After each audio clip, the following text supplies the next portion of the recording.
To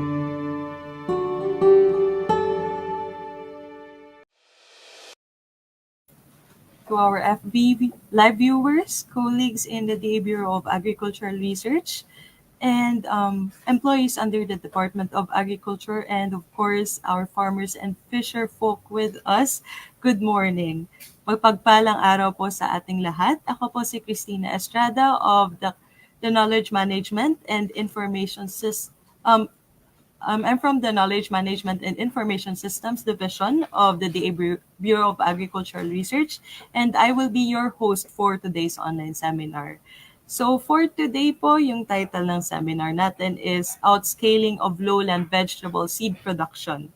So without further ado, I will be introducing our resource speaker.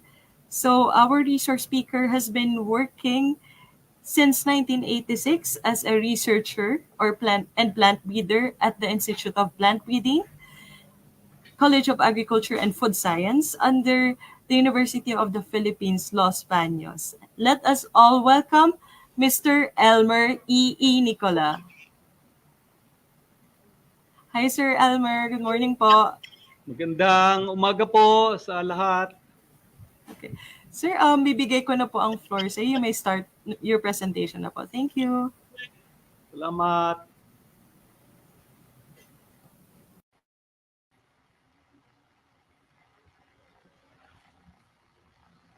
Okay, ang ating topic ngayong umaga ay scaling of lowland vegetable seed production.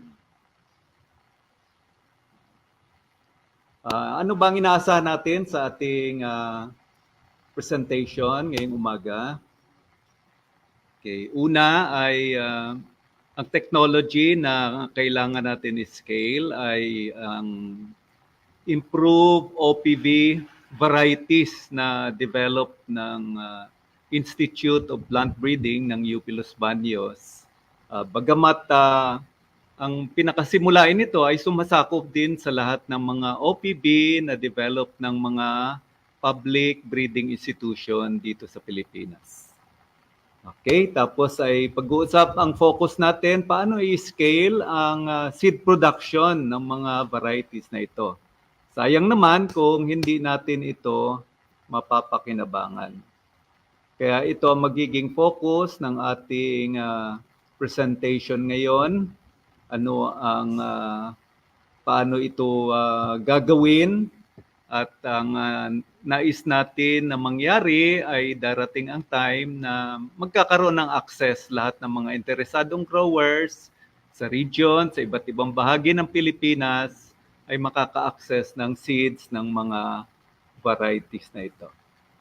Okay, bigyan ko lang kayo ng maikling outline ng ating presentation. Una, pag-usapan natin ilang konsepto tungkol sa seeds, seed system.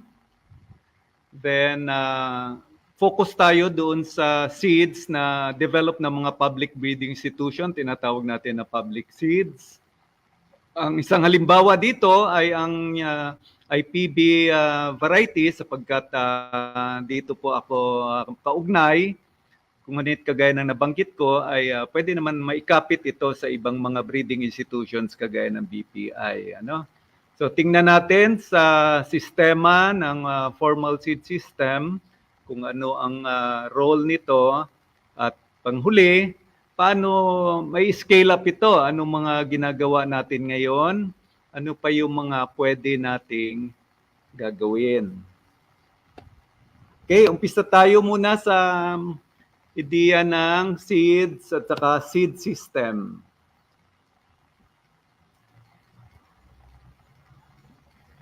Okay.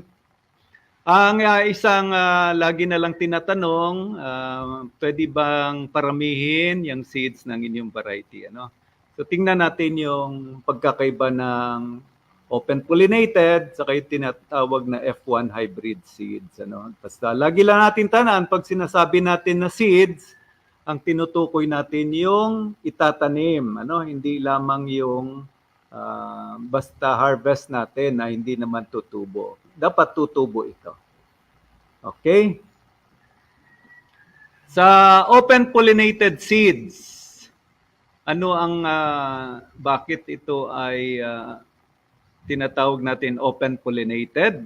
So kagaya ng nakikita ninyo sa screen, resulta ito ng hinahayaan nating pagkocross ng mga halaman ng kaparehong variety ng ma-pollinate man ang kanya sarili o di kaya mga kapwa niyang halaman, ano, pero hindi hinahayaan na mag-cross ito sa ibang mga variety.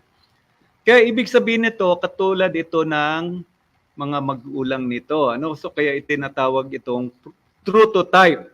Pero hindi sila clone, ano, hindi sila talagang itsura ang kapareho ng mga parents. Kamukha lang, ano, ng mga parents. Okay. So ibig sabihin yan, medyo may konting variability sapagkat lang hindi naman talaga stricto ang pagkontrol ng pollination nito. At ang mga buto ay magagaling sa iba't ibang mga halaman, ano? Ngayon sa pangmalas ng mga negosyante sa private seeds ay hindi masyadong attractive ito kasi pagka nakabili ka na nito, pwede mong paramihin sa iyong sarili. Okay, ano naman ang F1 hybrid seeds? Ang F1 hybrid seeds ay resulta ng cross-pollination ng dalawang magkakaibang variety. Ayun. So, pinaghalo niya ang mga katangian ng dalawang variety na ito. Yan. Kaya F1 first generation hybrid. Okay, yan ay gustong-gusto ng mga negosyante kasi merong sariling naka-built-in na protection para hindi mo maparami. So kung kailangan mo ng seeds, bibili ka sa kung sino ang may-ari.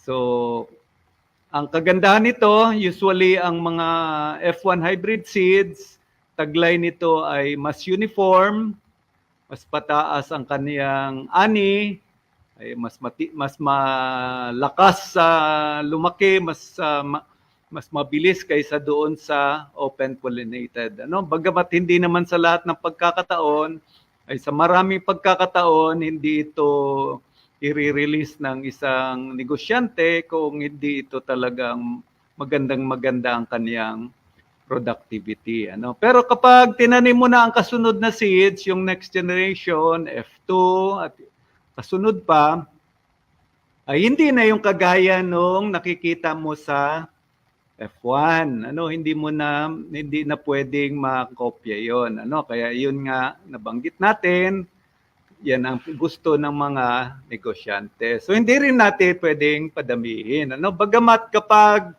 tinanim nyo yon at namili kayo, makakabuo kayo ng bagong variety. Ano, ibang topic naman yan. Ano, hindi yan yung ating pag-uusapan. Okay, so ano ang ating lesson dito sa naunang konseptong ito? Ang ating lesson, makakapag-save lamang tayo ng seeds na kapareho, kamukha ng magulang, true to type, sa mga open pollinated lang o di kaya doon sa tinatawag na mga pure lines. Kaya itong ating topic doon naka-focus, ano? 'Yon. Hindi kalimitan ito ay mga public varieties, ano, hindi ito yung mga sa private. Bagamat may mga nagtatanim din ng mga nasa private sector ng open pollinated varieties. Okay, so next topic natin na dapat malinaw tayo yung konsepto ng seed system. Yan. Ano ba yung system?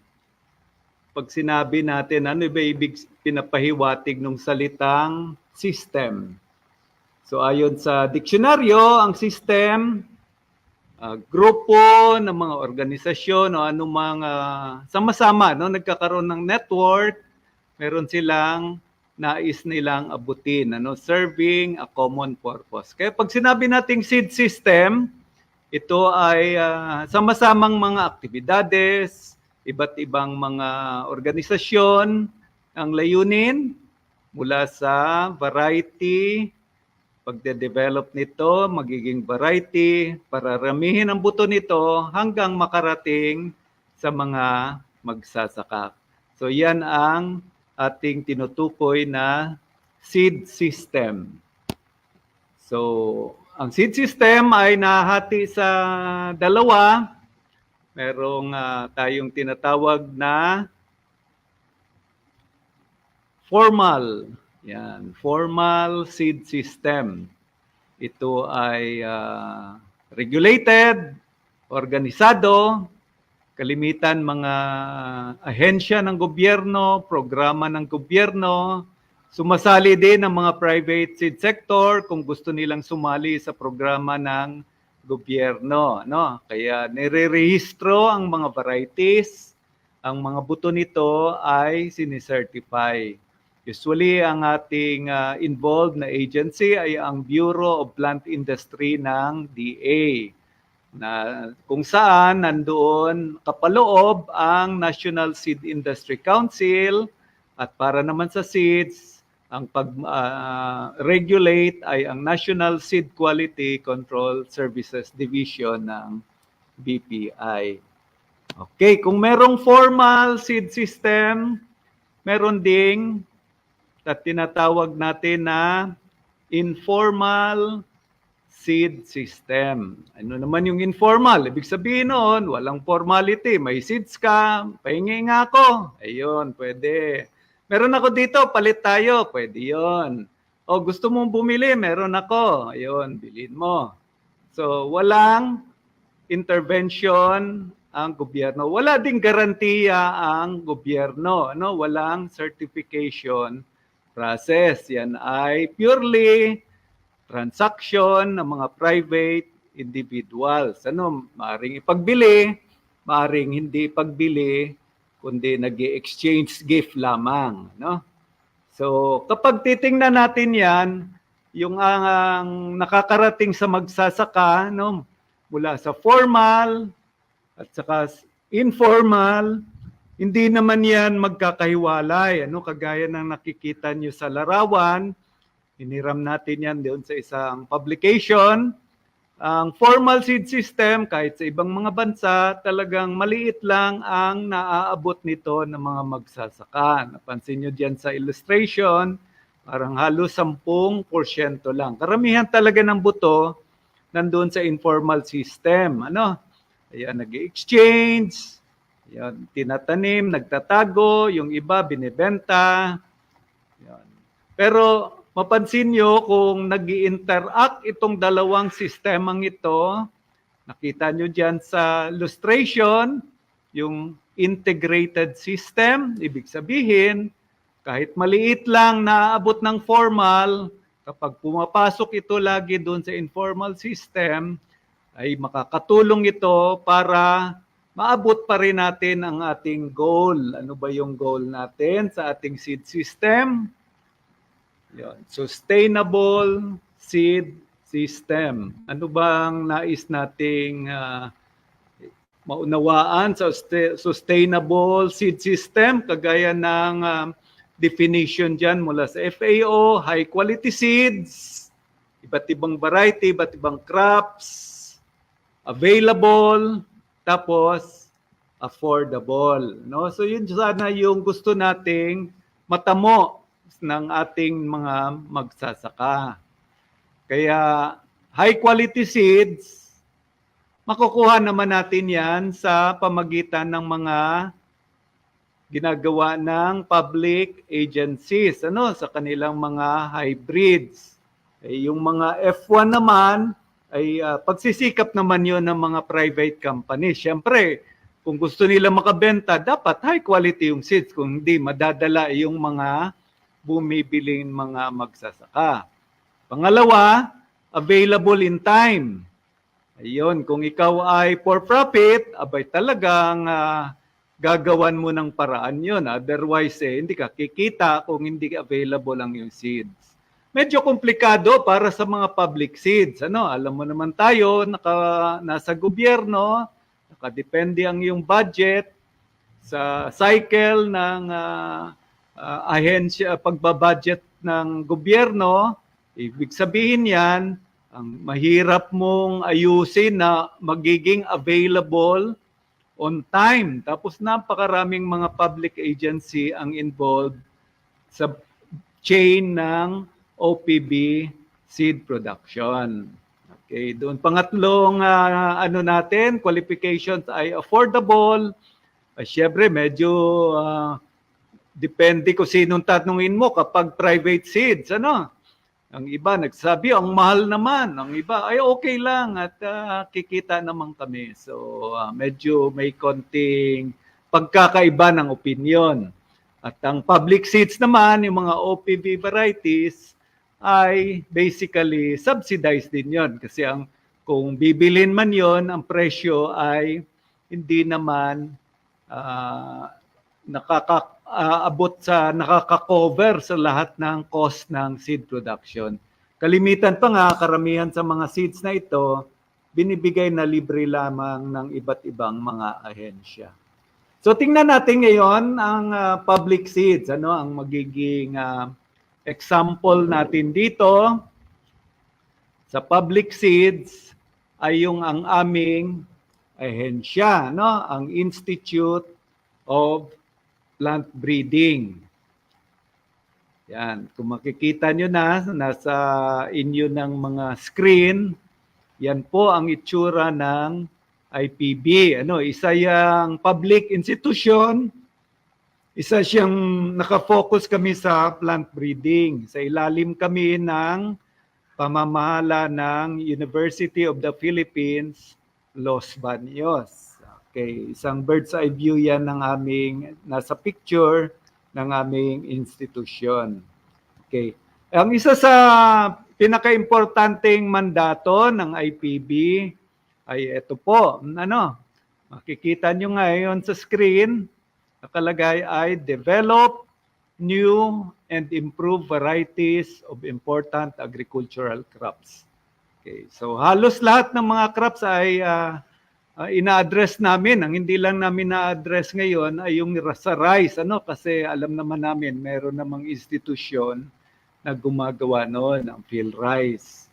Okay, kaya ito po, bigyan ko kayo halimbawa dahil ang topic natin ay mga vegetables, scaling ng vegetable variety, ay bibigyan ko po kayo ng halimbawa kung ano-ano mga variety. Hindi naman lahat na example lang po ito.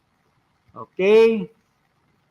Ayan, makikita nyo sa inyong screen, meron kaming talong, merong mga kamatis, Yan yung mga variety na. Meron pa ring mga irirehistro pa ng mga bago. Ang kasunod naman na makikita nyo ay ang squash at saka okra.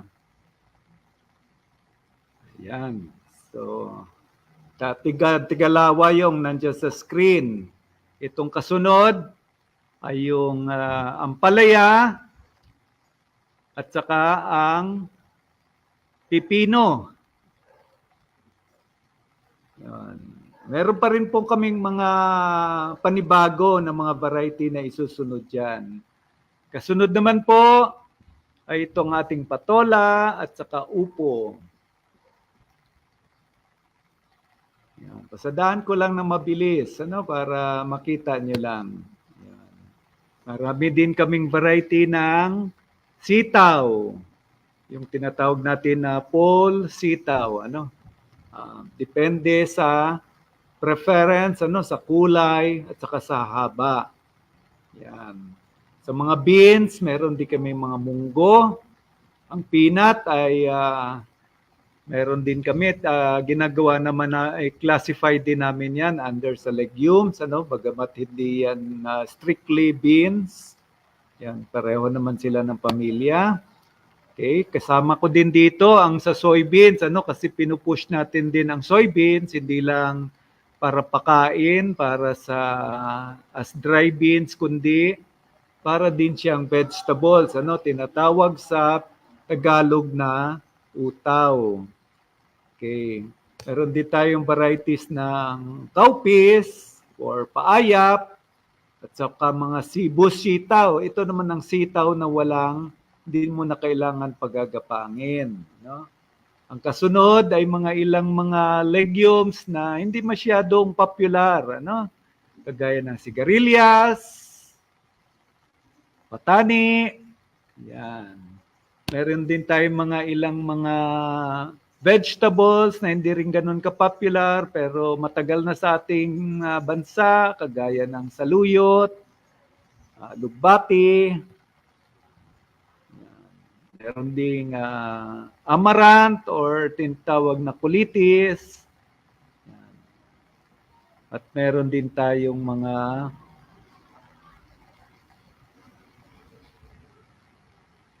yung nakikita nyo sa larawan. Ano? So, ibig sabihin yan, maraming available na mga varieties. Okay. Ang question nga lang, paano ito makarating doon sa nangangailangan ito? Yan. Kaya may kasunod na mandate ang IPB. Ang mandate na ito ay makikita natin dyan sa screen. Ano? Pinabanggit dito ay produce breeder and foundation seeds and assist other agencies in the multiplication of quality seeds and vegetative materials of recommended crop varieties. So ang pagpaparami ay hindi lamang sa IPB, kundi yung pagpaparami na ginagawa ng ibang mga ahensya. Kapag titingnan nyo po yung pinaka-chain ng ating seeds, ano? Makikita nyo dyan sa larawan, makikita nyo dito sa bandang kaliwa, yung variety development, yan po yung breeding. At hindi lang po yung IPB, may mga ibang colleges din o university na gumagawa niyan. Ibang istasyon ng DA, gumagawa din yan, kasama din sa DA-BPI. Ano? Ngayon, ang kasunod niyan, yung regulation, yung pagre-rehistro ng variety at pagsa-certify ng mga seeds, yan ay strictly po ginagawa ng DA under sa DA-BPI. Ano? Ang pangatlo, yung pagpaparami, scaling. Ano? Mapansin nyo dyan, sa formal system, kapag merong tinatawag na tag seeds, may label. Ano? Label ay, una ay breeder, kasunod ay foundation, pangatlo registered, at panghuli ay certified. Ano? Yung iba namang mga crops na walang tag seeds na sistema, ayun, ang pinoprovide po natin dyan ay basic seeds mula doon sa ating mga breeding institution. Okay.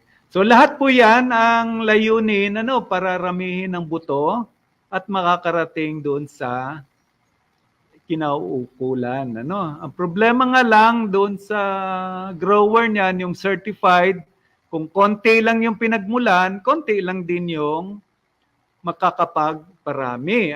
So ibig sabihin yan, chicken and egg kasi yan eh. Kung konti lang din naman yung magtatanim, wala ding reason bakit magpaparami. So ibig sabihin yan, nangangailangan ito ng maselang na pagpaplano kapag gusto nating paramihin. Kaya dito ngayon tayo sa topic, paano natin i-scale ang seed production of improved public OP varieties, open pollinated variety. So yung scaling natin, merong tinatawag outscaling.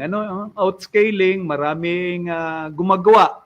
Yan. Upscaling, para nagiging bahagi siya ng mas malawak na set ng mga activities. Okay. So gamitin lang natin yung salitang scaling, para hagip yung dalawang yon. Okay. Ano ang challenge natin?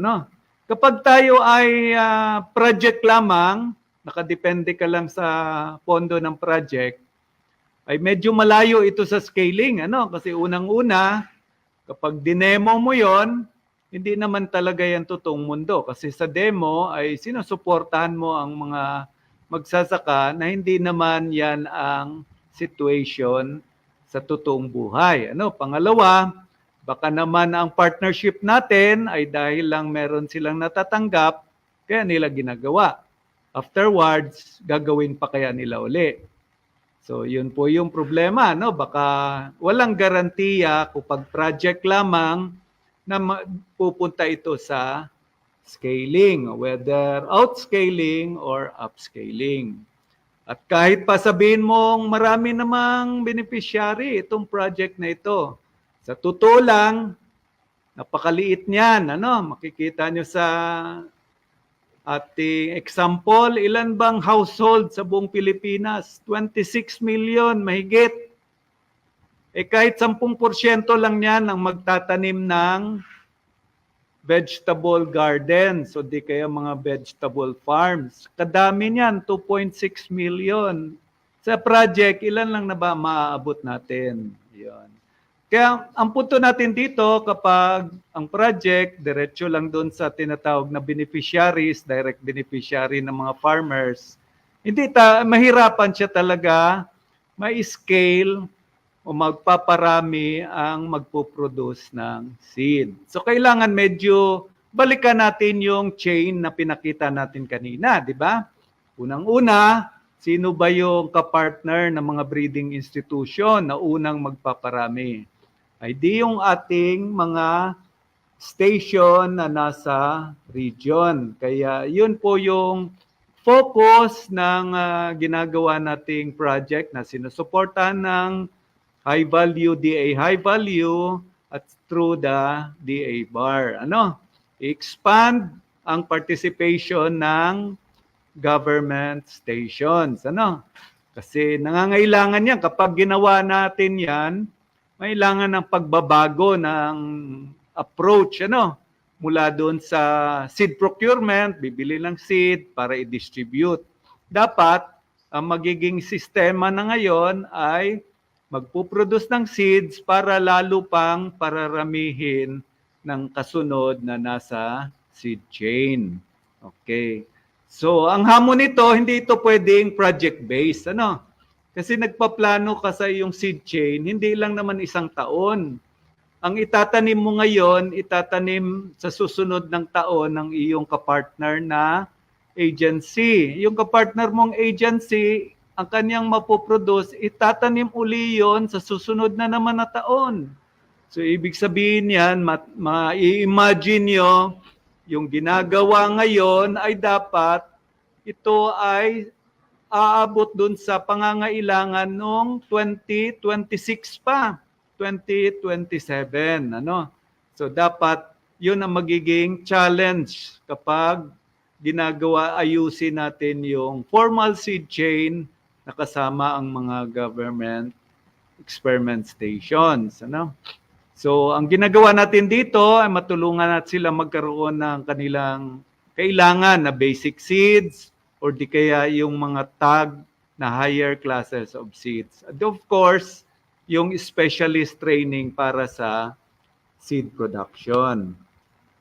So ngayon po, pag gusto ko lang ipakita sa inyo, ano na ba yung mga ginagawa na sa iba't ibang rehiyon sa Pilipinas tungkol sa bagay na ito. Ano? Tignan nyo po. Ang una, nasa screen natin, ay sa Region 1. Yan. Ang kasunod, makikita nyo dyan, yung ginagawa sa Region 2. Medyo mabagal lang ang movement at medyo na ano ang picture. Ano? Pangatlo, meron ding gumagawa sa Region 3.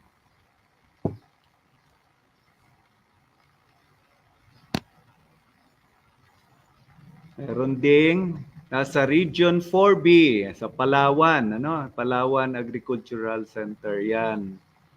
Okay. Meron ding sa Region 9. Yan naman ay Bitinan Research Station, ano? Meron din sa Region 10. O yan ang sa Region 9, tapos ang kasunod ay sa Region 10. Region 10 naman ay doon sa Dating tinatawag na NOMYARC, ngayon ay NMAC, LRC, at saka din doon sa isang istasyon na RCUD. Okay.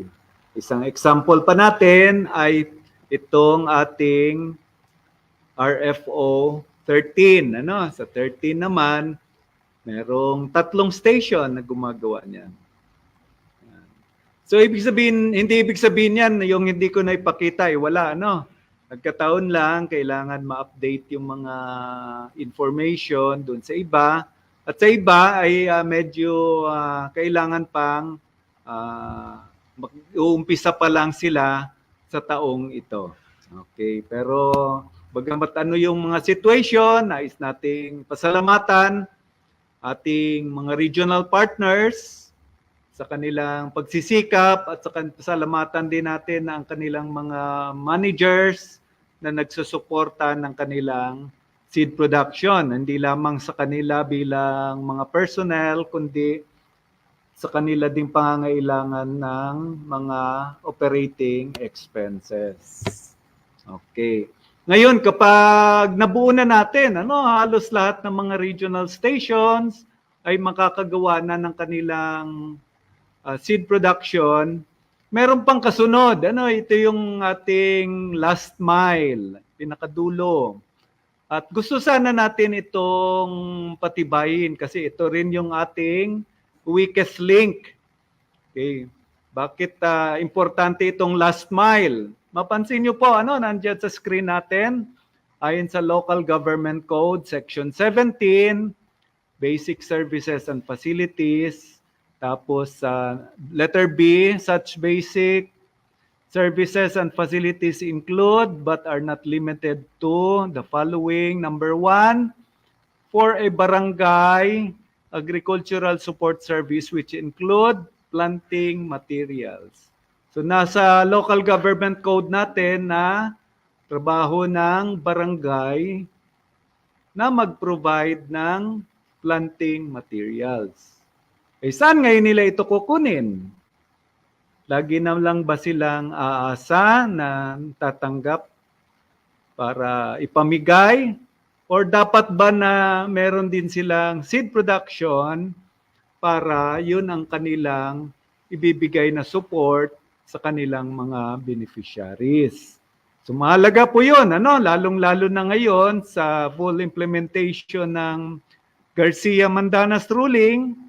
Ang pondo ay naka-lodge na doon sa mga LGU. Okay. At hamon po 'yan kasi makikita nyo sa sa latest na listahan ng DILG, may get 40,000 barangay, hindi pa kasama yung nasa NCR, sa buong Pilipinas.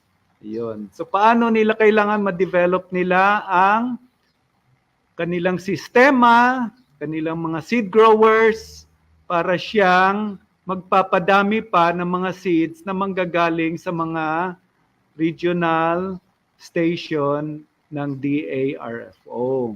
At gusto sana natin doon matutunan din nila yung seed saving at saka seed exchange. Lalong-lalo na doon sa mga programa ngayon ng DILG, yung tinatawag na HAPAG program. Kasi kung magtatanim lang, bibili uli, ay hindi magiging sustainable.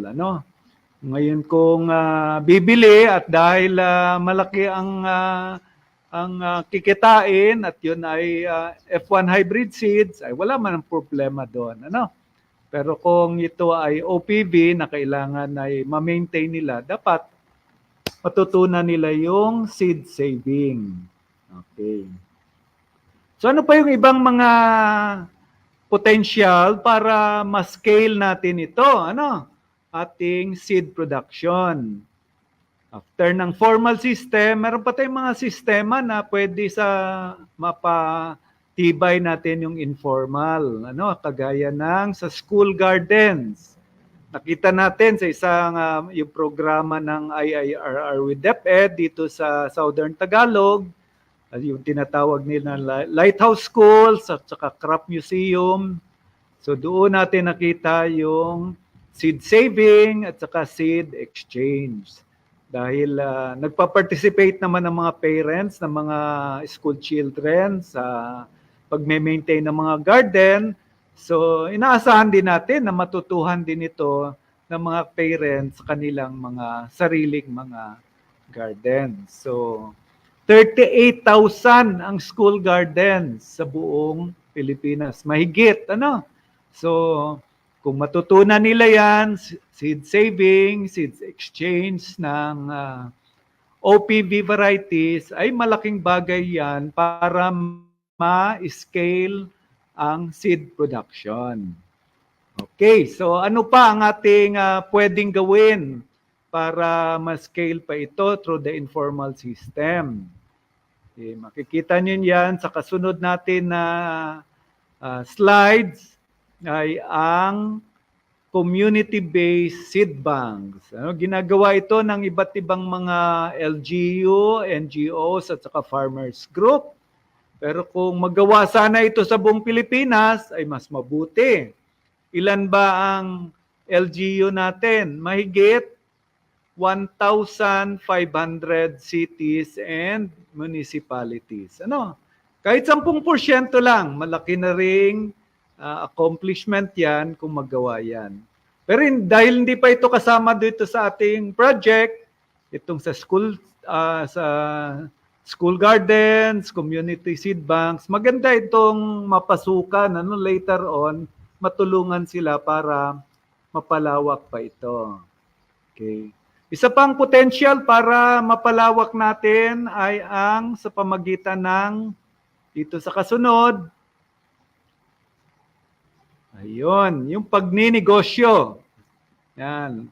Makikita nyo dyan sa larawan. Yan ay picture ng isang negosyo ng ating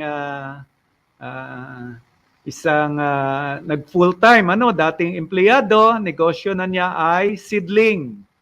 Meron siyang seedling lang, meron siyang grafted vegetable seedlings. Yan, malaking negosyo, nasa Nueva Ecija siya. Okay. So, pwede naman yan. Maalala ko na mga many years ago, meron akong nakita na isang household sa may bandang Bundok Peninsula.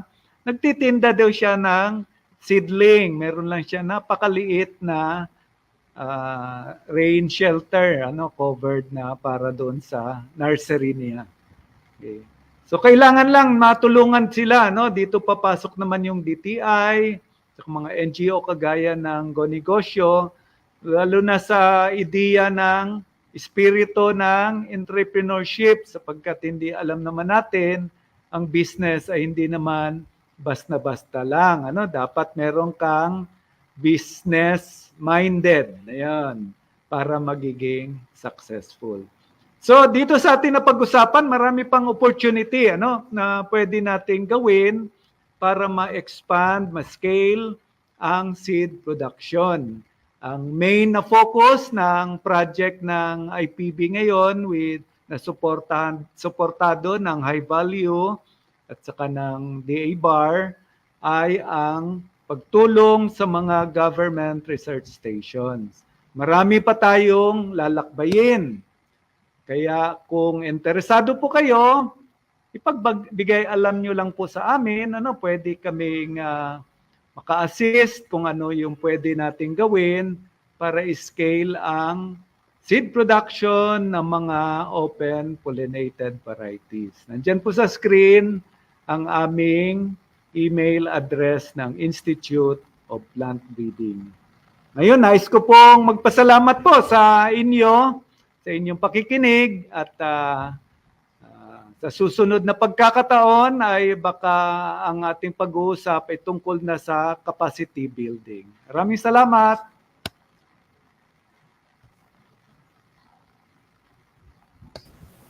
Thank you so much, Sir Elmer. Sobrang comprehensive po ng presentation mo and kitang-kita naman po namin yung initiative ng IPB to ensure that high-quality seeds of lowland vegetables are available to the public, especially for commercialization. Now, thank you po, sir. Now, before we proceed to the next segment, I would first like to encourage our viewers to ask questions kasi po, we have the expert here. So, i-take advantage na po natin na andito yung expert. So you can just put your questions on our comment section po. Also, I would like to acknowledge, we would like to acknowledge our viewers. So sir, ang lawak po ng audience mo. And so we have audience watching from the University of Southern Mindanao. We have someone from Villasis, Pangasinan. We also have audience from Maguindanao del Norte and from Mafar, Barm. Also, Ifugao State University, Davao Province, Catanawan, Quezon, from IIRR. And eto, meron pa po sa Negros Occidental, top agriculture students. So, na-inspire po masyado sa inyo. Then we also have someone from San Francisco, Talisay, and of course, Mindanao. Then Tagbina, Surigao del Sur, and ano pa bang andito? DARFO2, Siquijor Province, and Sultan Kudarat. So, ngayon po, also, yung viewers po natin, we will be posting a feedback form shortly. Sagutan niyo po yung feedback so that you could get certificates. And also, please don't forget to follow our page, the DABAR page. So, it's facebook.com/DABAR official, or you can just search the Bureau of Agricultural Research on Facebook, or you can just follow us on IG at DABAR official so that you could be updated on our online seminar series. Kasi every month po kami may online seminar series or kahit anong ganap pa sa bar na baka may mag-benefit kayo. Now, we will proceed to the Q&A portion po. So, these may questions po from our viewers. So, here it is. So, from Surgeon Coronel. So, late daw po siya sa live. Ano daw po yung F1 and ano po yung pinagkaiba ng OPV sa hybrid? So, ulitin ko lang po, hindi ko na siguro ipapakita yung screen doon sa kanina. Okay, sa maikli po, ayon dito sa ating topic, ay hindi po natin pwedeng iparamihin yung seeds ng F1 hybrid sapagkat ang nakakaalam lang ng kombinasyon noon ay yung may-ari ng variety, yung private sector. Pero itong open pollinated variety, dahil open, alam natin ang anak nito ay kamukha ng nanay at tatay, ay pwede pong paramihin kahit sino po magparami. Kahit yung mga negosyante, pwede rin nila pong paramihin.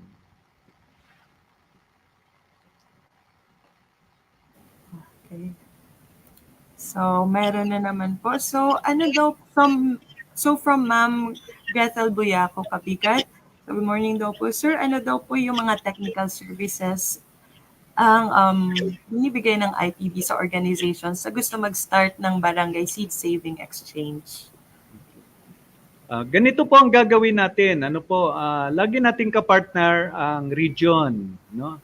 So, Gretel, ikaw ay from Ifugao. So, partner natin dyan ang CAR. So, we will work with CAR. Tapos, titingnan natin kung ano yung meron doon sa kanilang technical na mai-provide. Tapos, ano yung pwede naming maidagdag or maitulong. Make sure na kapag ginawa natin ito, together with our partners, ay lahat sila ay magkakaroon ng ownership dyan sa ginagagawin ng barangay na seed saving. Okay, so thank you, Sir Elmer. So basically, so both parties po, the IPB and yung nasa ground, they would partner with the DARFOs, and yung IPB po would be responsible in capacity capability building kung ano man yung gap sa DA regional offices so that you could reach yung mga nasa laylayan natin. So, okay, we have another question, sir.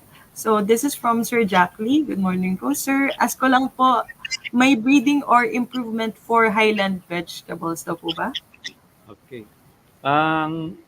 Ginagawa po namin, nagpa-partner po kami with BPI sa Baguio.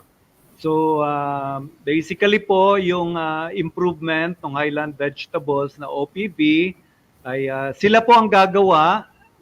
Kami po ang gagawin namin ay to capacitate them, improve po yung sistema at nandun naman po kami lagi sa likod, kasi unang-una ay yung environment mismo ay pabor yun sa kanila at medyo hindi naman po pabor sa IPB. So ang ginagawa po namin partnership doon sa BPI sa Baguio. At hopefully po meron ma-re-establish uli namin yung partnership namin with the Benguet State University. Okay, so thank you, Sir Elmer. So when it comes to highland vegetables po, you partner with IPB. So, right? Kasi po, I believe yung sa inyo, is it more on lowland? Opo, kasi yung actually kahit sa lowland po ang nais namin na magiging approach natin ay yung selection ay mangyayari doon sa site, So whether ito ay regional stations ang selection or doon mismo sa farmer, parang participatory varietal improvement, So gusto natin na ganoon sapagkat inaasahan natin na iba-ibang mga areas, iba-iba din kasi yung environment. So mas maganda doon sa siya gagawin. So basically kami, yung pwede lang namin magawa sa IPB, yun yung gagawin namin. Tapos isi-shuttle namin yung mga materials doon sa region o doon sa area kung saan ito tina-target na itatanim. Okay, thank you, sir. Okay. We still have more questions. Yan. So, sir, ang interesting daw po ng topic ninyo. Salamat daw po. How many planting cycles daw po yung pwede with OPV? Okay. Maraming salamat, Tatan. How many planting cycles? Ang importante lang po sa OPV, ganito po 'yon, Kapag ang pinipili mo ay kamukha ng nanay at tatay, at saka ang pinipili mo na pantanim ay malusog, theoretically wala po yang pagbabago, Okay. Kaya lang dahil may variation din kasi ang OPV, hindi naman yan talaga clones, nabanggit natin kanina, ay baka mapili niyo yung mas maganda pa kaysa natanggap ninyong OPV. Di mas okay po yun, Mas halimbawa po ay variety natanggap ninyo, tapos namili kayo na mas maganda pa sa inyong location. Mas maganda po yun, na ipili niyo yung better plants para po sa inyong tinataniman. So wala po tayo makikitang issue po doon. Ang gusto nga natin, mas marami, mas happy tayo. Okay. So, sir, thank you po. So, if I understand it, so wala tayong limit sa kung ilang planting cycles, kung gaano kadalas pwede ang OPV, right? Opo. Unless po na gusto nyo, kasi minsan, merong iba na gusto nila, kamukha talaga doon sa variety, na nauna lang natanggap. So, pag nagbago na po, pwede naman uli mag-request ng new source ng planting materials. Okay. Pero kung nagbago ito for the better, ay wala naman akong makikitang reason bakit papalitan natin. Okay. Sir, ang dami pong questions. So, this is from Sir Silverio Pascual Simon Jr. Good morning po. In terms po sa pollination activity ng OPV, particularly on Solanaceus, advisable po ba na mag-undergo ng emasculation and pollination despite of being a complete flower po? Hindi po ba prone sa contamination ng other pollen caused by natural pollinators po? Okay. So ang importante po doon sa mga bulaklak na pwedeng mahawahan ng kapitbahay, dapat walang kapitbahay na malapit. Ano po? Totoo po yan sa mga cucurbits, yung mga ampalaya, kasi magkahiwalay ang lalaki at babae, di syempre, makamaunahan ng kapitbahay, yung sarili. So, Hindi, ang importante pong gagawin, hindi yung emasculation or pollination, kundi ang importante ay malayo po yung nagtatanim ng ibang variety. Ngayon po, kung malapit lang, ang gagawin nyo po, hindi emasculation po, kundi i-cover nyo po yung bulaklak, i-clip nyo, para pag nag-open siya, hindi po siya pasukin ng mga pollinators. Ayun, tapos kayo na lang po ang magpo-pollinate, kukuha kayo ng lalaki, galing mismo doon sa variety na yon. Ayun. So hindi po emasculation ang tawag, kundi i-clip nyo lang po, ipitin nyo lang ang bulaklak para hindi makapasok ang kapitbahay. Okay, so thank you, Sir Elmer. So yung gist po nito is dapat i-close yung bulaklak para hindi ma-contaminate ng ibang varieties.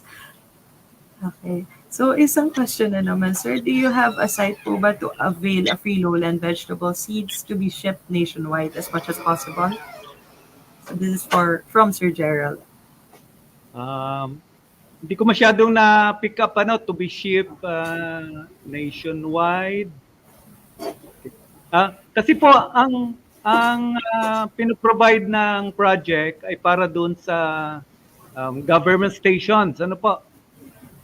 Ngayon, kung gusto niyo po na diretso mismo sa farmer, ay ibang usapan po yon. Medyo expensive po kasi ang kailangan natin dyan. Ang estimate nga namin, isang seed packet na matatanim mo siguro sa mga 50 square meters. Baka costing lang noon ay wala pang kita po yon, 50 pesos po yon. So, imagine niyo po kung isi-ship nationwide yan, ay medyo malaki-laki po ang budget na kailangan. Hindi po kasama doon sa project natin. Kasi po ang gusto sana natin na yung gagawa niyan, yung nasa dulo, yung tinatawag natin na between RFO at saka LGU. Yun, sila sanang gagawa. Pero in the meantime, kung gusto niyo pong ipagawa sa IPB, bakit hindi po? Basta well-supported naman po siya. Okay, thank you, Sir Elmer. So basically, as much as possible, para mas cost-effective siya, papadaan talaga siya sa DARFOs. Right, sir? Okay. Opo, at of course, kung may pera ka, you can send it anywhere. Parang online shopping. Pwede naman. Basta meron lang support. Okay po, sir. Siguro po, sir, medyo madaming tanong kanina. Siguro po will be on our last few questions. So from my colleague here, may nagtatanong po, paano daw po maging part ng seed exchange program yung mga ordinary people? Okay po. Of course, ang focus kasi natin ay yung seed exchange nandun sa community po. Tapos tayo na nasa public sector, tayo yung makikipag-link doon sa mga grupo, iba't ibang groups. Ganun sana, para hindi mag-isa-isa. Kasi kung wala halimbawa sa inyong community, bakit hindi nyo encourage na magkaroon sila? Halimbawa, kahit dito sa urban, napansin ko kasi na-involved ako doon sa isang project na lead ng IIRR at saka ng SIP sa Quezon City. Ayun, sa yung mga group of urban farmers, urban growers, urban gardeners, nakakapag-exchange sila ng kanilang mga planting materials. So ibig sabihin yun, mas maganda kasi ng ganon para ang gagawin na lang ay isang parang pagpasok ng ibang mga varieties doon sa system nila, sa local na system, marami nang magbe-benefit. Yun, pero kung wala pa po yun, ay hindi naman natin kino-close yung opportunity na gustong magkaroon ng improved varieties yung mga individual people. Kaya lang pa hanggat mari, encourage natin sila na magkaroon sila ng group para mas malakas, mas ma-efficient po ang delivery ng ating mga material sa kanila. So, thank you, sir. So you highly encourage ano yun, exchanges with groups or partnerships with groups para mas efficient yung delivery and exchange. Paano naman po pala sir pag ano yun, if individual sila, paano and wala pa silang groups, paano po sila makaka-participate doon in case? Okay. Ah, di ba naglagay ako ng email doon sa presentation? Pwede nyo naman pong i-request. Okay. In exchange po, i-request ko din kayo na parang pay it forward. Ano? Ah, gagawa kayo ng inyong sariling group sa community para sila din naman ay magbe-benefit. Yeah, hindi lang nakalimit sa isang tao lang. Okay. Thank you, sir. May last question po ba? Wait lang, tingnan po natin. Tingnan po muna natin saglit kung may last question. Okay.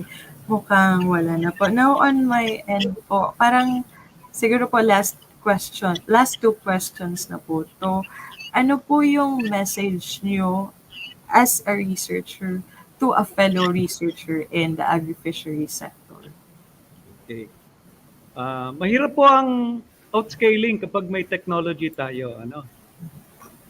Mahirap scale up. Kasi nasanay tayo na project-based. Siyempre, magkakapera ka lang, pag may project, pagka-project, wala na. No? Unfortunately, meron pang mahabang tatawirin, mahabang hurdle para yan may scale. Ano? Kasi masabi lang natin na scale yan kapag ginagawa na yan ng mga target natin, ng mga communities o area kung saan siya na develop. Kaya, huwag po tayong ma-discourage. Yun. At saka, wag po kayong, pag nakatanggap na kayo ng award, wag kayong papahinga na. Ano? Yun. Gamitin natin yung ating best effort para maitawid natin yung hurdle na yun. Ano?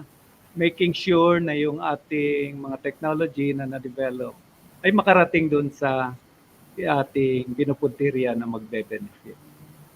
Yun lang po ang bilin ko sa mga kapwa kong mga kasamang researcher.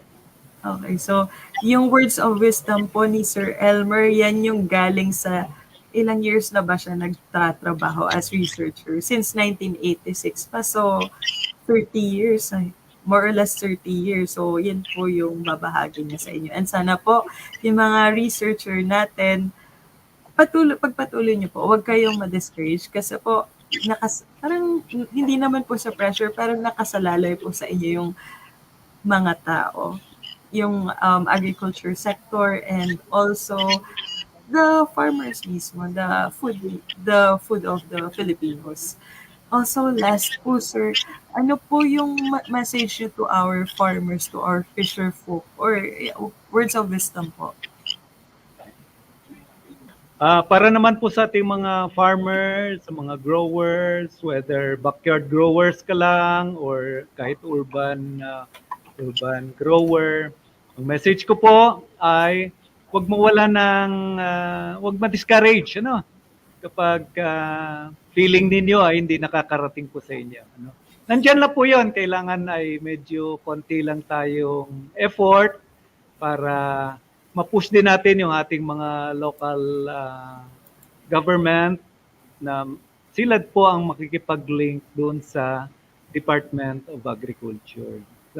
To make sure na matatanggap nyo din po ang mga intended na mga benefits na inihahanda ng government programs. Yun lang po ang aking encouragement po. Thank you, sir. So, as what Sir Elmer said, ano po, may mga times na available yung resources, pero maybe we have to put in a bit more effort para mas ma-access natin. Kasi po, pag na-access natin, there's like a bigger assurance na our life would be a bit better, right, sir? So anyway, ano po, before we proceed to our next section, kasi patapos na din po tayo, again, inuulit ko lang po, we have a feedback form, and I hope you answer that so that you can get certificates. It's posted on our chat box, and it's posted on our comment section as well. So anyway, thank you for thank you po Sir Elmer for sharing your expertise and passion to the wider public. And we have a certificate po or a certificate for you nga po. So, okay. Okay. So, basahin ko na lang po yung certificate. Okay. So, the DA Bureau of Agricultural Research awards this certificate of appreciation to Mr. Albert E. Nicola for sharing his invaluable knowledge during the DA Bar online seminar series, Outscaling of Lowland Vegetable Seed Production, held on the 15th of August 2024 via StreamYard and DA Bar Facebook page, given this 15th day of August 2024 in Diliman, Quezon City. Signed by Dr. Janelle B. Soriano, the DA Bar Director. Thank you, sir. Thank you, Sir Elmer. And sir, Salamat. may message ka pa po ba or may mga gusto ka po bang pasalamatan? Okay, of course po ay ulitin ko lang maraming salamat sa lahat ng mga partners namin at saka yung team din namin sa IPB na patuloy na nagsusuporta dito sa gawaing ito. At nawa po'y patuloy din ang DA Bar at saka ang DA High Value na sumuporta sa project na ito sa susunod pa na mga taon. Maraming salamat. Thank you, sir. And now this concludes our online seminar titled Outscaling of Lowland Vegetable Seed Production. Maraming salamat po to our resource speaker, Mr. Elmer E. Nicola.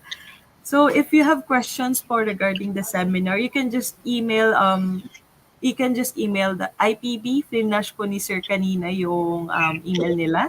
And you can also message or follow their Facebook page, UPLB CAFS Institute of Plant Breeding. Or you can message the DA Bar po so that we can forward the questions to IPB or Sir Elmer. And again po, you can just follow our Facebook page. It's facebook.com/DABarOfficial or search DA Bureau of Agricultural Research, or you can just search for @DABarOfficial on Instagram so that you can get updated on online seminar series or other ganaps pa ng DA Bar. So once again, we would like to thank Mr. Elmer E. Nicola of the Institute of Plant Breeding, UPLB. And salamat din po sa mga viewers natin sa pagiging attentive, and apologies po and we appreciate na sobrang dami yung questions, and it only shows na sobrang interested kayo sa topic for today. So, again, this is Teen of the DA Bar KMISD, and mapagpalang umaga po sa ating lahat. Kita-kita po tayo sa susunod na seminar. Thank you po.